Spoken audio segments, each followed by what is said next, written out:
This was the first time we saw Deadpool on screen in X-Men It was a very frustrating experience. After achieving massive success, both critically and commercially, with 2016's Deadpool, it was widely expected that director Tim Miller would return bigger and better than ever for the sequel. Unfortunately, due to creative differences, Miller left the project, paving the way for David Leitch to direct 2018's Deadpool 2. While Leitch's final version received a favorable response, it's hard not to wonder what the outcome might have been if Miller had stayed on for the sequel. The answer to that question might just surprise you. Because imagine the studio would go, we're going to give you money to make a film. You can't be trusted. Clearly, you betrayed us. In 2004, Ryan Reynolds caught the attention of New Line Studio executive Jeff Katz after his role as Hannibal King in Blade Trinity.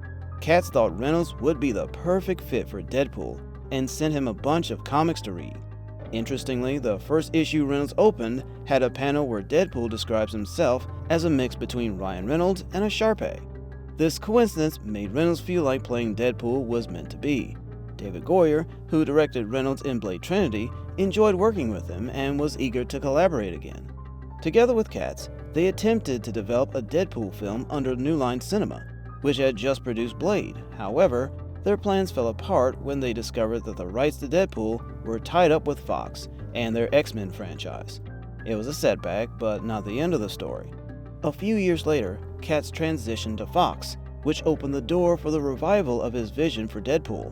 This opportunity came during the production of X-Men Origins Wolverine, when Fox decided they wanted to include more X-Men characters.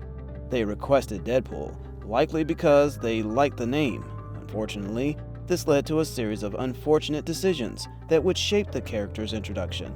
Despite Deadpool's reputation for delivering quick-witted comments and pop culture references, and I'm after someone on my naughty list, Fox felt that including such humor in the movie would come off as cheesy. To explain why Wade Wilson, Deadpool's alter ego, didn't speak during his fight with Wolverine, Fox made the bizarre decision to seal his mouth shut. Additionally, Fox believed that Wade wouldn't have access to his katanas after leaving the lab, so they surgically attached them to his arms instead. Great choice. Anyway, both Katz and Reynolds believed this approach was misguided. When they tried to push back against these choices, Fox issued Reynolds an ultimatum. He could introduce Deadpool in the film in this way, or they would find someone else to take the role. That came along, and it was sort of like, play Deadpool in this movie, or we'll get someone else to. Faced with this pressure, Reynolds reluctantly agreed to proceed. And I just said, I'll do it, but it's the wrong version. It was Deadpool wasn't correct in it. Ultimately, though, this decision paid off, as Fox began developing a standalone Deadpool movie after Wolverine was released. Thankfully, this new project aimed to disregard the events of Wolverine and offer a more faithful adaptation of the comics. Fourth wall break inside a fourth wall break. That's like 16 walls. Screenwriters Rhett Reese and Paul Wernick were brought on to craft the script. Meanwhile, Reynolds and Fox searched for a director and ultimately settled on Tim Miller, a visual effects specialist and founder of Blur Studios, known for creating cinematic trailers for video games. This marked Miller's directorial debut in feature films, a movie that appealed to Fox because first-time directors are often seen as easier to manage. However, despite his relative inexperience, Miller was not afraid to assert his vision for the film. Unfortunately, Reynolds' previous film Green Lantern had flopped, making Fox hesitant to invest in an R-rated superhero film starring Reynolds. To counter this, Miller continued to advocate for the project, requesting Fox to fund test footage of Deadpool. He believed that showing them what the film could look like would help sway their decision. However, when the test footage failed to convince the studio executives, it seemed like the project was doomed. Things took a dramatic turn, though, when the test footage leaked online, quickly becoming a viral sensation. This unexpected turn of events convinced Fox that there was significant demand for a Deadpool film. However, the question of who was responsible for the leak remained unanswered.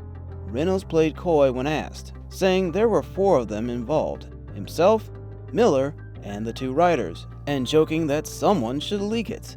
He humorously claimed he was 70% sure it wasn't him. It does. They didn't do anything with it, and then about just a little under 2 years ago, it leaked accidentally onto the internet. Accidentally. Miller has also stated he didn't leak it, but sources suggested that either he or someone from Blur Studios may have been behind it. The co-creator of Deadpool, Rob Liefeld, was even hinted that he knows who leaked it, but refuses to disclose the information. Regardless of who leaked the footage, it ultimately led to the production of Deadpool, which became a massive hit at the box office, paving the way for a sequel. During the writing of the first film, Reese and Wernick faced considerable pressure to include the character Cable in the script. However, they pushed back, believing it was essential to establish Deadpool first before introducing the time-traveling cybernetic soldier. In a humorous after-credits scene inspired by Ferris Bueller, Deadpool teased that Cable would appear in the sequel, but jokingly admitted that they had no idea who would play him. We're gonna have Cable. Amazing character. Bionic arm, time travel. We have no idea who we're gonna cast yet, but it could be anybody. Allegedly, this casting question caused tension between Reynolds and Miller, and each had different ideas about who should portray Cable. Miller favored a more comic-accurate version of Cable, who stands at an impressive 6'8". He jokingly mentioned Dolph Lundgren, who is 6'5", as a possible candidate for the role, even lobbying for the part through social media. While Miller's preferred casting choices included the likes of Kyle Chandler, who was reported to be a frontrunner at 6'1", it was Reynolds who ultimately championed Josh Brolin for the role. Brolin not only met the physical requirements, but also was cast as the formidable villain Thanos in the Marvel Cinematic Universe. Reynolds described the first Deadpool film as a love story wrapped in a comic book movie, making it all the more surprising when Deadpool's girlfriend Vanessa was killed off at the beginning of the sequel. While she was eventually resurrected due to time travel shenanigans, which undermined the emotional weight of her death, Miller's original vision for the sequel would have kept her character alive and developed their love story further. In Miller's version, Vanessa would have eventually transformed into her comic book counterpart, Copycat, a shape-shifting mutant like Mystique. He fought hard for this narrative arc, insisting on its inclusion right up until he exited the project. Miller also envisioned a more comic-accurate version of the character Domino, depicted as a complete contrast to her final film appearance. His concept art showcased Domino as a more heavily armed character of different ethnic backgrounds, further emphasizing the commitment to diverse casting. Interestingly, Miller's plans even included the possibility of featuring the Fantastic Four during the X-Force auditions. In this version, Chris Evans would have appeared as the Human Torch, the role he famously played in the 2005 Fantastic Four film. There was even talk of the cast from the 2015 reboot showing up, creating a unique crossover moment. Instead of Colossus, Miller wanted the Juggernaut to face off against the Thing at the film's conclusion. As the creative process continued, the landscape changed. With Fox greenlighting a sequel even before Deadpool was released, they left the release date open as Reynolds negotiated his deal, which allegedly granted him casting approval and other creative controls. This newfound power didn't sit well with Miller, who felt he should be the ultimate decision-maker as the director. While he was open to collaboration, he didn't want to be at odds with the film's star over every creative choice. Compounding the tension was the realization that Reynolds and Miller had differing versions for the sequel.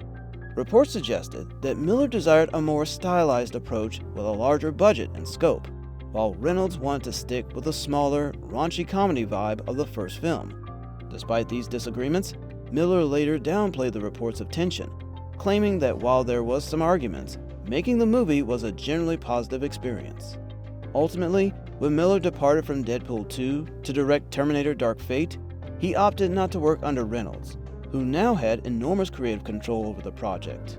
It's essential to say that Reynolds had been the project's champion for over a decade before Miller's involvement. He remained steadfast in his belief that Deadpool deserved a film that honored the character's true essence, enduring Fox's lackluster portrayal of him in X-Men Origins Wolverine to keep the project alive. As the Deadpool franchise progressed, Reynolds' commitment and passion for the character made him the ideal figure to lead the creative direction. The blend of humor, action, and heart that defined Deadpool resonated with audiences, leading to a successful sequel that continued to explore the character's journey. While there were challenges along the way, the collaboration and creative differences ultimately contributed to a film series that has become a beloved part of the superhero genre. Thanks for watching, everybody, and don't forget to like and subscribe to Director's Cut for more great content.